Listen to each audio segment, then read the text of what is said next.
Right, we return to the Middle East, to the live visuals of the Israeli hostages being transferred by the Red Cross. They have been received by the Red Cross.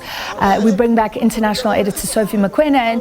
And Sophie, you were saying the Red Cross is crucial here as a trusted partner. So Hamas agreed to hand over these 13 hostages to the Red Cross, and also looking at the health of the hostages. Yes, that's true. Earlier on, I was talking to the hostage negotiator in Israel just now in Tel Aviv, saying that they are now in the hands of the Israel security. In other words, then they will be taken to that base, and from that base they will be flown to Tel Aviv with the helicopters. I don't know whether it is now dark, whether that is still a possibility, but indeed now things are really moving, and now the next step will be, the focus must be on those Palestinians at that prison. When are they going to leave that prison? The buses came in much earlier, we saw them, and as you know that every move from this side, the other side will make a similar movement, and therefore I think now all eyes are on the people who are affected, the Palestinians, and also the hostages. Right now, what you see on a screen, it's that prison. That speaks to now that there has been a movement at the Rafah border. We are now looking at very soon perhaps seeing those buses leaving that prison. There they are. Yeah, that looks like the convoy. So, Sophie, you confirming, we had up on our screen, well, we do have transferred to the Red Cross initially, then to Israelis. So the Israeli hostages, apparently the intelligence involved, and you can confirm that the Israeli hostages are with fellow Israelis who have received them. Yes, you can see the bus and you can see that movement. The real business of the day in terms of trying to ensure that they do arrive in Egypt, it's in Tel Aviv, it's now happening. You can see that there's heavy security, there's they are being accompanied by the medical personnel as well, because you have to give support to the affected parties on both sides, and therefore I think at this moment the anxiety is also taking toll in relation to the relatives of people who are affected, both the Palestinians and also the hostages. And you can see that movement. And perhaps if those are the hostages, this is first sight. We can't confirm who is stepping out of the bus. It looks like men, and of course this will be the guys who were working and who were taken hostage by Hamas. And as you heard earlier on, the leader of Thailand saying that the 12 have been released.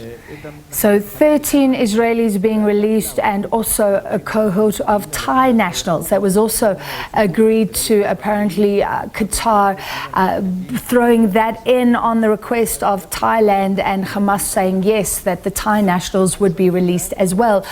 Sophie, from what I've seen, we believe that a youngster will be among the Israeli hostages released by Hamas. And then the focus is on women and children, and also in the release of prisoners from Israel, women prisoners and teenage prisoners. Do we know anything more about how the first cohort was chosen? Have their families been informed who may be among them? Or is that all being kept under wraps right now? The list was released to affected parties yesterday. The families of those who have been released are fully aware.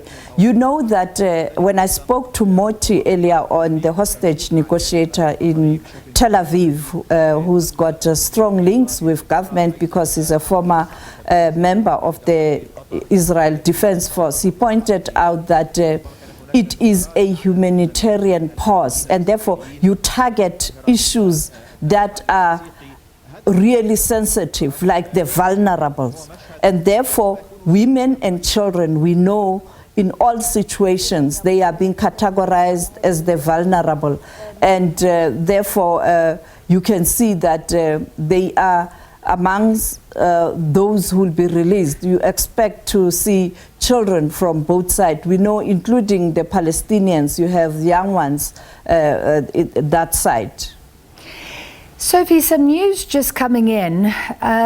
Israel, in a statement, says that it has summoned the Spanish and Belgium ambassadors over comments made by their country's leaders at a press event at the border. And you and I were both watching that press event. If I recall, from both leaders, we heard things like the killing of innocents has to stop, talking about the need for a Palestine, a two-state solution, and talking about the people, I think one of the leaders said, who have unnecessarily been killed. So here is our first indication that Israel is seemingly very concerned over those statements.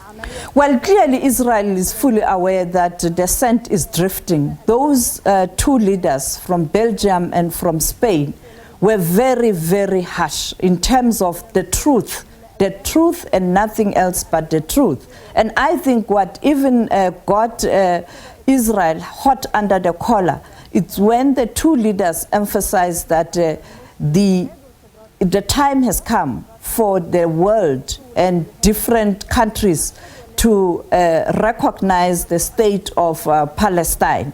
That will not sit well with Israel. And secondly, the fact that when Spain was very harsh on steps that needs to be taken, particularly in the recognition of the Palestine state, the Belgian Prime Minister could sense that this might cause a tension within the European Union, those who are supporting Israel and Israel in particular, because he then said the primary priority right now will be the issue of getting these people to their loved ones. That is the main issue right now, and the humanitarian assistance. And I, at that moment, realized that Spain, you have a leader from Spain. You know, the politics of Spain, it's quite different from the politics of other European Union countries. When you look at leaders there in relation to the type of ideology some of them espouse, and therefore he was frank. But Belgium, very conservative, understandably so, tried to manage those comments. I think the issue here is killing of innocent people and recognition of Palestine as a state. And he went further to say, if other countries and the international community is not doing it, or the multilateral organizations, it will be a sort of a unilateral decision for Spain, or bilateral decision for Spain with Palestine. In other words, we are prepared to break the ranks here. So this is another diplomatic event related to this war, and we've seen many of them. So in the latest, Sophie, talking about what the Spanish and Belgium leaders were saying today, and Israel saying it has now summoned their ambassadors over those comments. Returning to the screen, so we are getting visuals. Reuters is following the movement of the hostages released by Hamas, the first batch of 13 hostages. We saw some people emerging from a bus. It is unclear if hostages were among those who got off the bus. And remember, also being released today, as Sophie said, are the 12 Thai nationals. So Sophie, we know that they were handed over to the Red Cross and then moved to the Egyptian side of the border. Presumably, we're now on the Egyptian side of the Rafah border, and there's still going to be movement of this convoy through to Israel, ultimately to Tel Aviv. Yes, going to the base, and from the base then Tel Aviv, as we pointed out. And earlier on, Sarah confirming that that is the plan, and they were supposed to use a chopper But I don't know, because now it is dark, and her saying that they have even taken measures to ensure that it is not very noisy, so that you don't add to the trauma of the hostages, the trauma that they experienced on that day and the days when they were in captivity. And therefore, yeah, it is a massive, massive, massive operation. And as I pointed out, when you have covered the evacuation, you'd recall when we evacuated South Africans from China, it was a similar operation, very critical, dimensional, with the security, the health sector, the intelligence, and many other people are involved. Transport, the same when we were repatriating the remains of South Africans from Nigeria, we had to cover a similar story, very tight movement. In this case, it is the hostages that are being released and prisoners being released in, you know, when you undertake that swap. And therefore, but in terms of logistics and sensitivity, and involving many stakeholders, constant communication, it is almost a similar process, and therefore it can be very, very traumatic to the people who are affected. And you don't want anything to go wrong en route either.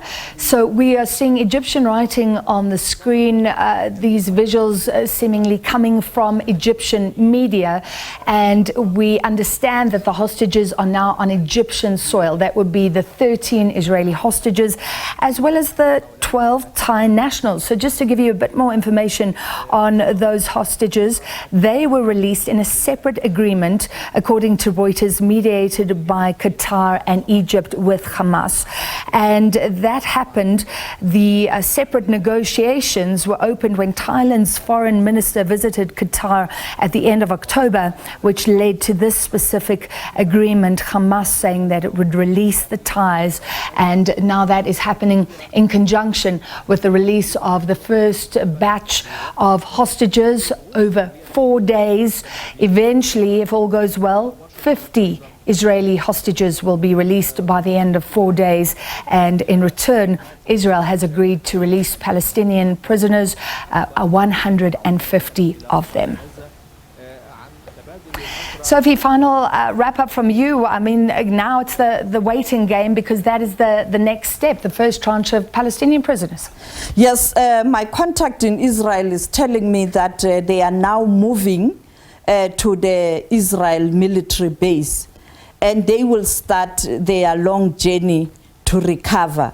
We will let you know as soon as they are at the base and flying out to Tel Aviv, but that's what my contact is telling me right now. At this moment, they moved now to Israel military base and start their long journey to recovery. So I am in constant communication with Israel on the ground, giving us that information. On the other hand, we still have to see the Palestinians being released from jail, which is quite important, because we have to reflect both sides, but also to get a breakdown in terms of from jail where to. As I pointed out, in relation to the prisoners, you have Palestinians who reside in Israel, who will go to Israel, and also few who will be taken to